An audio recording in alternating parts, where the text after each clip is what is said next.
ผมเองก็เคยเฉียดตายมาแล้วครับแต่ผมก็ยังกลับมาหาเขาเพราะถ้าเกิดว่ามีเขาเนี่ย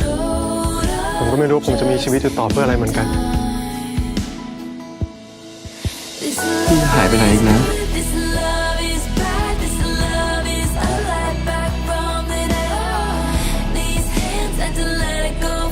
ตรงไหนพี่โต